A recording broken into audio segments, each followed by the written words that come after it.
তুমি দফা বাড়িয়ে ভোট সন্ত্রাস ঠেকাতে পারছো না, বরং আমার যুক্তিতে দফার দিকে না দেখে শাসকের ভোট লুটের বা ভোটকে দফা রফা করা যদি তুমি ঠেকাতে পারো, তাহলে দফা এখানে ফ্যাক্টর না। 8 দফায় করো, 80 দফায় করো, 1 দফায় করো, 2 দফায় করো, তাতে কিচ্ছু আসে যায় না, বরং জনগণের ট্যাক্সের টাকা বাঁচে। তারপরেও আমরা মৃত্যু মিছিল ঠেকাতে পারিনি, বিকজ ভারতবর্ষের কোয়াসি ফেডারেল স্ট্রাকচারে এই কেন্দ্রীয় বাহিনী বলো বা কেন্দ্রের এজেন্সিগুলো বলো রাজ্যের প্রশাসনের ডিরেকশনে চলে। কেন্দ্রীয় ফোর্সকে আমরা এমনও দেখেছি হাজারদুয়ারি ঘুরছে, মানে মদ খাচ্ছে, তাই তো, নিশ্চিন্তে বসে আছে, খৈনি ডলছে, শাসক দলের মজলিসে গিয়ে সুন্দর মজলিস করছে। এই যে অবজারভারদের দেখেছি পিকনিক করতে শাসক দলের পয়সায়, তাই না? ফলে নির্বাচন কমিশন যদি ভাবনাটা এ রাজ্যের জন্য স্বতন্ত্র আলাদাভাবে না ভাবে, কার্যত শাসক দল এবং তাদের চালিত প্রশাসনের উপর থেকে নিচ অবধি সব কটা তাবেদার উচ্ছিষ্ট ভোজিগুলোকে কার্যত ফ্রিজ করে দিয়ে ভোটটা না করাতে পারে, নিষ্ক্রিয় করে দিয়ে ভোটটা না করাতে পারে, জনগণের প্রকৃত মত এ রাজ্যে কোনোভাবেই প্রতিফলিত হবে না। ভোট পরবর্তী সন্ত্রাস, ভোটের সময়কার সন্ত্রাস, কোনো কিছুই তুমি এখানে ঠেকাতে পারবে না। এই রাজ্যে স্যার 26-এর নির্বাচন সামনে একটা যে মূল প্রশ্ন সবার মনে উঠছে, কত দফায় নির্বাচন হবে? অনেকে প্রশ্ন তুলছেন যে একাধিক দফায় নির্বাচন হলে আদেও কি পশ্চিমবঙ্গে যে সন্ত্রাসের মুখ 21-এ পশ্চিমবঙ্গবাসী তথা বলা চলে বর্তমান বিরোধী দল দেখেছে, এই সন্ত্রাসের মুখ কি কিছুটা হলেও কম হবে? আমি জন্মের পরে কোনোদিনও পশ্চিমবঙ্গে 5 দফার নিচে কোনো ভোট দেখিনি, কিন্তু আমাদের সহনাগরিকদের মৃত্যুর মিছিলও কোনোদিন কম দেখিনি তাতে। অর্থাৎ যেটা মূল কনক্লুশনটা সাদা বাংলায় গোদা বাংলায় যেটা দাঁড়ালো, তুমি দফা বাড়িয়ে ভোট সন্ত্রাস ঠেকাতে পারছো না, বরং আমার যুক্তিতে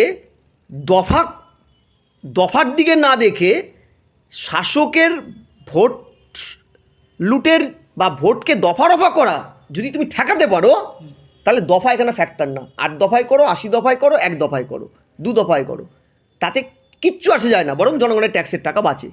মানুষের ভোট মানে কার্যত জনজীবন মানে অচল হয়ে যায়। 1.5 মাস 2 মাস বা পশ্চিমবঙ্গে কোনো কাজ নেই, কোটি কোটি টাকা। সবাই তো সংগঠিত সেক্টরে কাজ করেন রে বাবা, যে ভোট হচ্ছে মানে আমি সরকারি চাকরি করি, ভুড়ি উঠিয়ে খাসির মাংস খেয়ে টিভিতে মানুষের মৃত্যু মিছিল দেখছি। মানুষের রুজি রোজগারের জন্য বড় অংশকে বেরোতে হয়। তাহলে প্রশ্নটা হচ্ছে নির্বাচন কমিশন ক দফায় করবে? দেখো 28শে ফেব্রুয়ারি ধরলাম ইলেকটোরাল রোল বেরোলো, ধরলাম 5 তারিখে দোলের পরে নির্বাচনের ডিক্লেয়ার হলো, নির্বাচনের শিডিউল। নিয়ম কি? নির্বাচনের শিডিউল বেরোনোর পরে সাধারণত 1 মাস অর্থাৎ 4 সপ্তাহ বা 6 সপ্তাহ হাতে সময় দিতে হয়। তুমি বলতেই পারো এটা কি লিখিত নিয়ম? না, এরকম কোনো লিখিত নিয়ম নেই। কেন দিতে হয় সময়টা? কোনো কোনো রাজ্যে 1 মাস দেয়, কোনো কোনো রাজ্যে 6 মাস দেয়, যেখানে পপুলেশন বেশি, সংখ্যা বেশি। কারণ সেখানে এই টেনিওরটায় ফাইলিং অফ নমিনেশনস আছে, প্রচুর দল দাঁড়াবে, মূল দল দাঁড়াবে, নির্মূল দল দাঁড়াবে, গোছ দাঁড়াবে, ভোজ দাঁড়াবে, প্রচুর। মানে ক্যান্ডিডেট তুমি ভেবো না 4-5টা দলের, ওখানে এমনও আছে যে 2টো করে ইভিএম মেশিনও বসাতে হয়। ক্যান্ডিডেটের এত লিস্ট থাকে, সবাই ভোটে দাঁড়ায়, গোছ প্রার্থী, হোজ প্রার্থী। রাজ্যটা তো মানে দল, মানে পার্টি, ঘুটি, কত কেউ আছে। তারপরে সেগুলো স্ক্রুটনি হবে, স্ক্রুটনি অফ দ্য নমিনেশনস, একটা কঠিন কাজ। উইথড্রল অফ দ্য ক্যান্ডিডেটস, তাকে উইথড্রল করার সময় দিতে হবে, অনেকে উইথড্রল করবে। Finalisation of the electoral role, finally কারা দাঁড়ালো। তারপরে ক্যাম্পেনিং, এটা তো দিতে হবে ক্যান্ডিডেটদেরকে।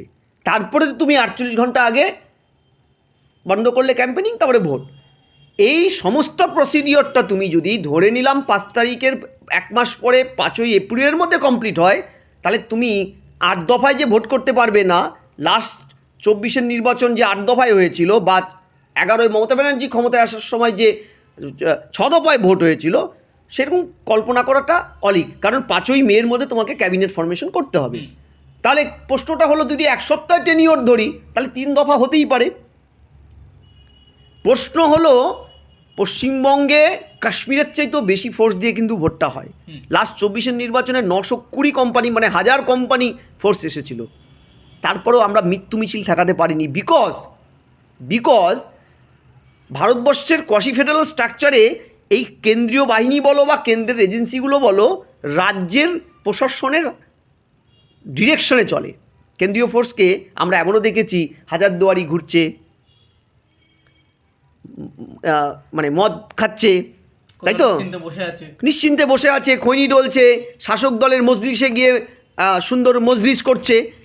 অর্থাৎ যে রাজ্যের নির্বাচন কমিশনের দেওয়া তালিকা বলছে 80%-এর উপরে সেন্সিটিভ বুথ, যে রাজ্যের প্রশাসনের সব স্তরের ব্যুরোক্রেটরা রুলিং পার্ট, শাসকের অংশ, যে কেন্দ্রের এজেন্সি সুপ্রিম কোর্ট এফআইআর করতে বললেও ডিএম টু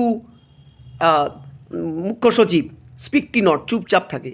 সে রাজ্যে 256 নম্বর আর্টিকেলে এক্সিকিউটিভ এন্ড, যারা কেন্দ্রের আইনটাকে ইমপ্লিমেন্ট করতে পারে না, অন্যায় দেখেও শাসক দলের বিধায়ক মন্ত্রী শান্ত্রীদের ছাড় দেয়, সে রাজ্যে তুমি ভাবো 3 দফা করো বা 1 দফা, যদি নির্বাচন কমিশন তার কাজের প্রতি কমিটমেন্ট না থাকে, অর্থাৎ নির্বাচন কমিশন, যে কমিশনকে আমরা ধরেই নেই যে যারা নির্বাচনের প্রত্যেকটা স্তরের প্রতি কি দায়বদ্ধ, যারা নির্বাচনের প্রত্যেকটা স্তরের প্রতি কমিটেড, অ্যাকাউন্টেবল, সেই নির্বাচন কমিশন যদি এই প্রত্যেকটা স্তরের প্রতি কমিটমেন্ট না দেখাতে পারে, দায়বদ্ধ না হতে পারে, শুধু তারা যদি রিপোর্ট নিয়েই রিপোর্টের মতন ধাপ্পাবাজির কাজটা করেই ক্ষান্ত থাকে, কিংবা ইসিআই যদি অ্যাকশন টেকেড রিপোর্ট খেলে, যেটা বিগত নির্বাচনগুলো আমরা দেখেছিলাম। হুমায়ুন কবির 24-এর নির্বাচনে জাতি বিদ্বেষমূলক, ধর্মবিদ্বেষমূলক এটা করলেন, অধীর চৌধুরী হেরে গেল। হুমায়ুন কবির বিরুদ্ধে কোনো ব্যবস্থা নিয়েছিল নির্বাচন কমিশন? শাসক দলের কটা নেতা মন্ত্রীকে একটা ন্যূনতম শোকজ পর্যন্ত করেনি। হার সেকশন তো দূরস্থ, ভোট চলে যাওয়ার পরে আর কোনো ব্যবস্থা নেই নির্বাচন কমিশনের।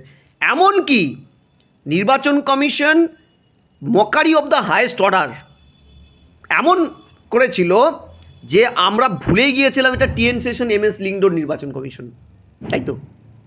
এই যে অবজারভারদের দেখেছি পিকনিক করতে শাসক দলের পয়সায়, তাই না?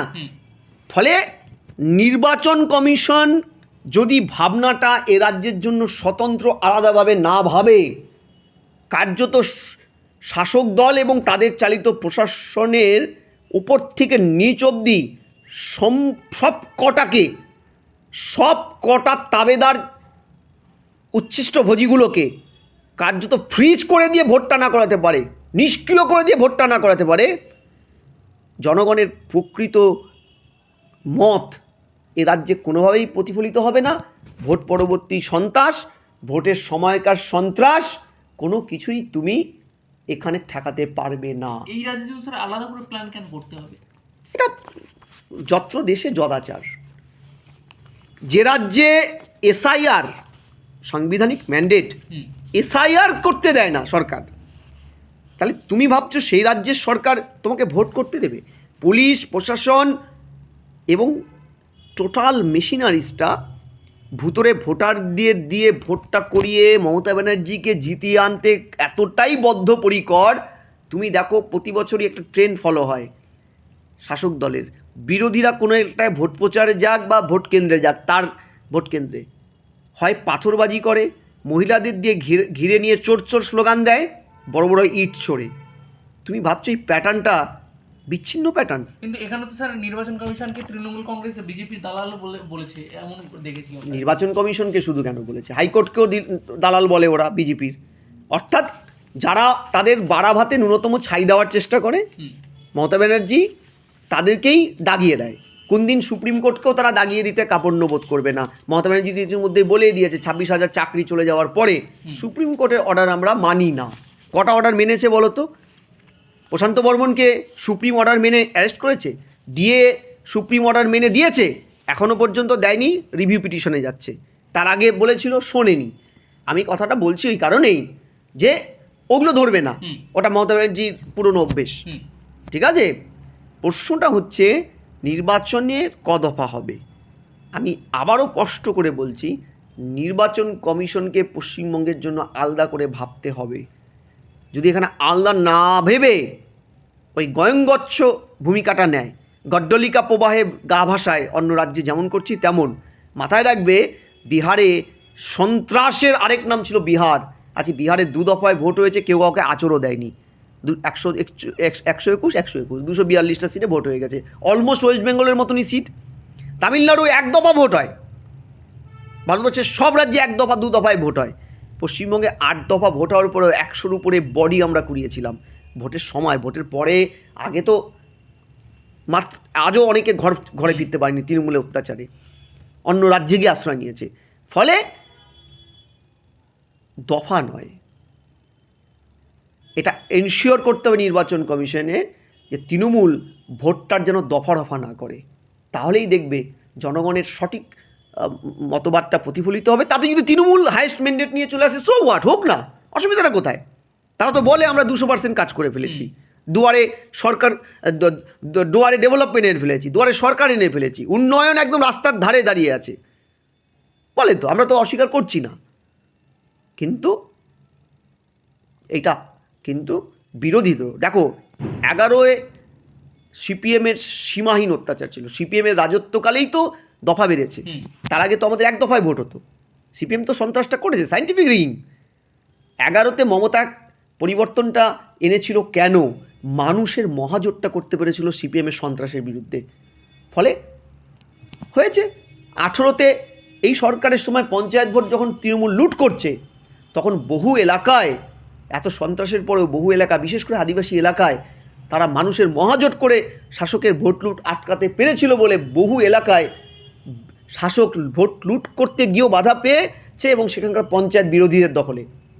এই মহাজোটটা যদি বিরোধীরা করতে পারে, বিশেষ করে প্রধান বিরোধী দল, তাহলে আমার মনে হয় মানুষের এই সঠিক প্রতিফলনটা হবে। আর রেসপন্সিবিলিটি নিতে হবে নির্বাচন কমিশনকে, দায়িত্ব নিতে হবে নির্বাচন কমিশনকে।